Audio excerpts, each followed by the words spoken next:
here is the next project. Ain't much to look at, but this is a good old boat. I've actually had this boat for maybe 6 or 7 years. I bought it off of Marketplace, I think. It actually came with a trailer, and I was just looking for a small boat to put in the back of my truck whenever I wanted to pond hop. So I ended up getting this boat for I think like 300 bucks with the trailer, and then I sold the trailer for I think 150 or something, I don't know. But it's been a good little boat. It's I'm not exactly sure what it is, to be honest with you.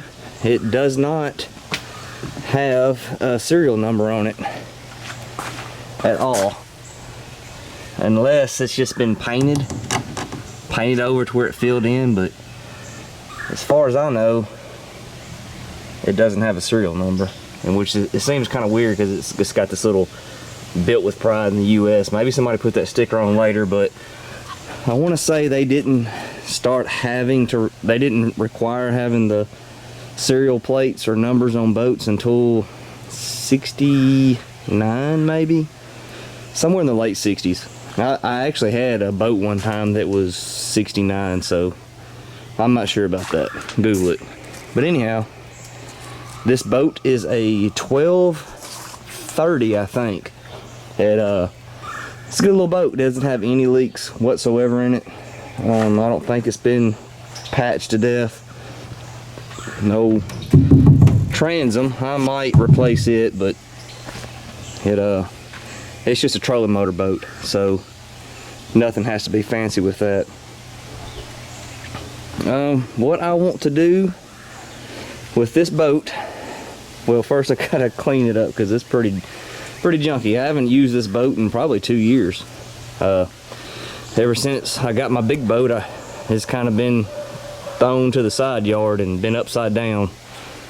I'm actually the one that painted the little shark thing on it, and I did that before some other YouTuber did their boat that way, so I wasn't copying. I have photo evidence of it. But anyways, what I want to do with this boat is I want to keep it as keep in the back of your truck boat. But I want to try to deck it out as much as I can. I want it to be a fancy throw in the back of your truck boat, if that makes any sense. Which, now that I say it, kind of don't, because throw in the back of your truck, you kind of want a junker. But I'm going to have fun with it regardless. I'm going to paint the whole thing. And that's what I'm really excited about. I'm going to go with a crazy color, and I'm going to use a compressor and actually spray it. I'm going to do the bottom black because I got some black left over from that last boat, but the rest of it is going to be a painted color, and I'm going to have to strip the whole thing down as much as I can to bare aluminum. I don't know how many times this thing has been painted over the years. Hopefully not too much. You can see somebody's done a little camo job on it. I didn't do that.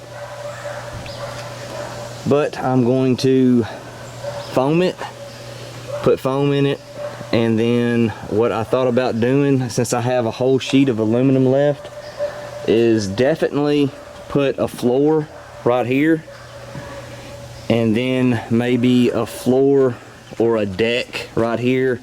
When I fish in this boat, I'm almost always by myself. I have the trolling motor in the back, and usually what I do is stand up on that back seat. So putting a deck up here, you know, I don't really have to do it. I mean, I could do it and I could have some storage, but my main thing is I want this thing to be able to be really maneuverable. I want it to stay as lightweight as possible because, like I said, it's going to be in the back of the truck boat.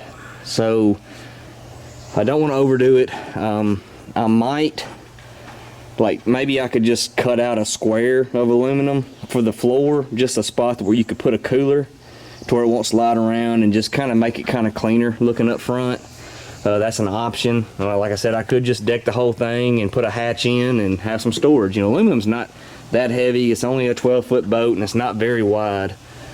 It actually looks wider than what it is. I thought it was a 32, but it measures as a 30. Usually I just have a battery back here, and like I said, the trolling motor, it's just a little hand-controlled trolling motor. I'd like to keep that set up because it's just easy to use. but I might do something different back here. Maybe I'll extend this seat somehow to where I got a little bit more room to stand up on the back. I'd like to get some wheels for the back, some of them wheels that swing down. That way you can roll it around if need be. I might replace the transom. And the transom's really, I mean, it's still solid. Like I said, I'm just putting a trolling motor on it, so that might be fine for this boat. My main thing with doing this boat is I want it to look cool, and I want it to be effective. Effective as in being able to put it in the back of a truck still. Creature comforts are going to be a plus, but you know, it's not, you're kind of limited, because the more stuff you add, the heavier it's going to get, and then it's going to mess up my whole feng shui of being in the back of the truck boat. But that is the boat.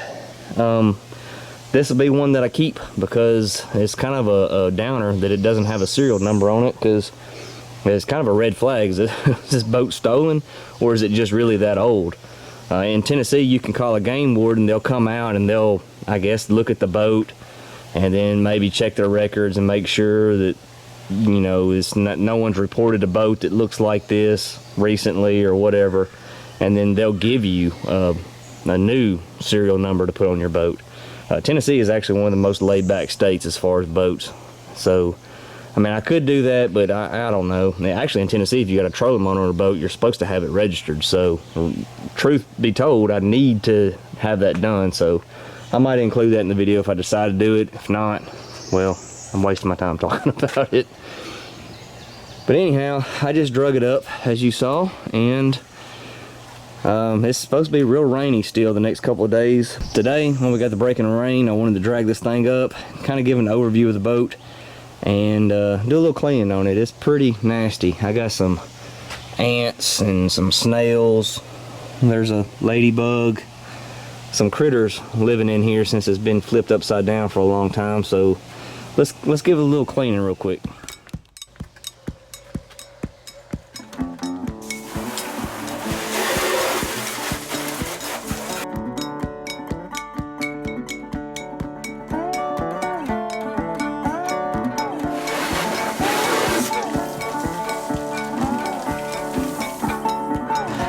Well, alright, well, it's a little cleaner.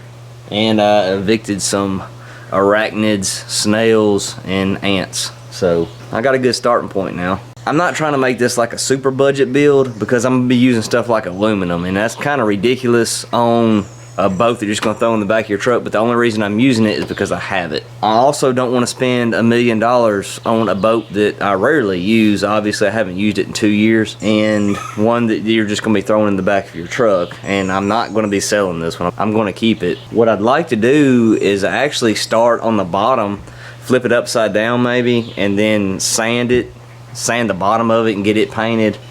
I'm probably going to just use some paint stripper this time instead of just sanding it, because it's got some coats of paint on it. It's not just the original paint, so I don't want to spend 2 years painting something. Not to mention, I want it to have a really nice finish. For whatever reason, I'm excited about this paint job. I found some paint. It's my favorite color, and I'm not going to tell you what it is until it comes time to paint it. But if you know me, you already have an idea what that is. But I want it to look cool. I'm excited about it. I've actually been watching a lot of car painting videos on YouTube. I may buy a compressor, a bigger compressor. All I have now is a pancake compressor, but I'm thinking I might be able to pull it off since it's just a small boat. But I'm probably going to prime the whole thing. I want to get it down to metal, as much down to metal as I can. I'm not going to like try to get everything out of the rivets and stuff, because them rivets might be keeping it from leaking right now. But I really do. I want to start out with a good base and, you know, try to etch it and then put a good paint job on it. But the very bottom of it, I'm going to paint it black, probably roll it on with that same black I used on that last boat I did. Just because, I mean, it's going to get scratched up anyways going in the back of a truck, so I'm not really worried about the very bottom of it. And the rest of it is going to be painted. So what I'm thinking is the best way to paint it would be like how it is right now. So I could go ahead and do the bottom part, flip it upside down, and start doing the paint stripper thing on it, getting as much paint off as I can, and then sanding what I can't, and then go ahead and paint the bottom of the boat. I guess would be my first step. That way I can flip it over, and then the bottom of the boat will be completely done. And then I'll be able to paint it with the paint gun, like how it sits right now, but get all the sides and the inside of the boat. Maybe from there, that might be my starting point, to be honest with you. I mean, I can go ahead and like do the foam and do the subfloor. So I think that really would be my best option, to go ahead and do the bottom of the boat, get it stripped down and painted in black would be my first step. So that is what's on the agenda.